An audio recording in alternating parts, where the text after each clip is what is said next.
भगवान बुद्ध कहते हैं, मनुष्य को पुण्य के मार्ग में जल्दी चलना चाहिए और पाप से अपने चित्त को दूर रखना चाहिए।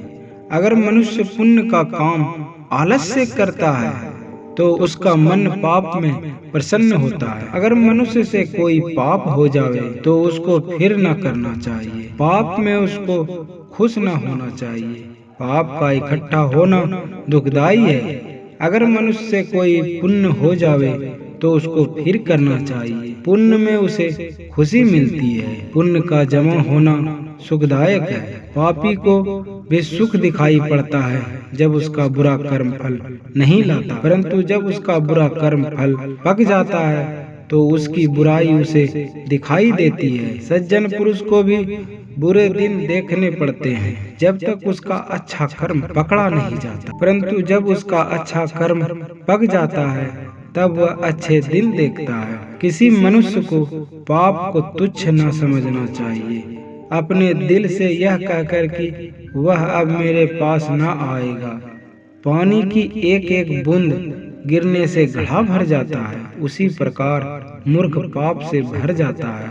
अपने दिल में यह कहकर कि वह मेरे पास न आएगा। पानी की एक एक बूंद से घड़ा भर जाता है, उसी प्रकार बुद्धिमान पुरुष पुण्य से भर जाता है यदि वह उसे थोड़ा थोड़ा भी जमा करे। मनुष्य को बुरे कर्मों से बचना चाहिए। जिसके पास साथी कम हो और धन अधिक हो वह जोखिम के रास्ते से बचता है, अथवा जैसे कोई मनुष्य जैसे जान प्यारी हो जहर से बचता है। जिसके हाथ में घाव नहीं है वह अपने हाथ से विष छू सकता है। जिसके घाव ही न उसको विष क्या असर करेगा। इसी तरह जो बुरे कर्म नहीं करता उसके लिए पाप कुछ नहीं है। अगर कोई मनुष्य निरपराध शुद्ध और निर्दोष आदमी को दुख दे तो उसी मूर्ख पर उसका पाप लौटकर गिरता है, जैसे कि हवा के आने के रुख धूल उड़ने से सिर पर आती है। कितने ही लोग फिर जन्म लेते हैं। पापी नरक को जाते हैं, पुण्य आत्मा स्वर्ग को जाते हैं। जो संसारिक बाधाओं से मुक्त है वह निर्वाण पद पाते हैं।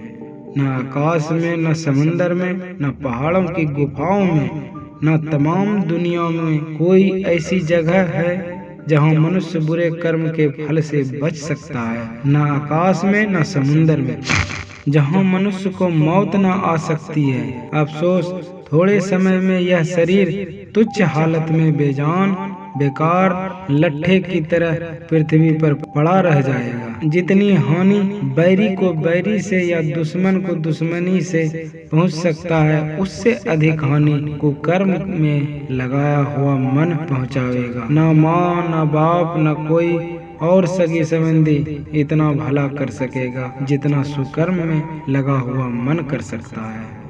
श्री सद्गुरु महाराज की जय। श्री सद्गुरु महाराज की जय। श्री सद्गुरु महाराज की जय।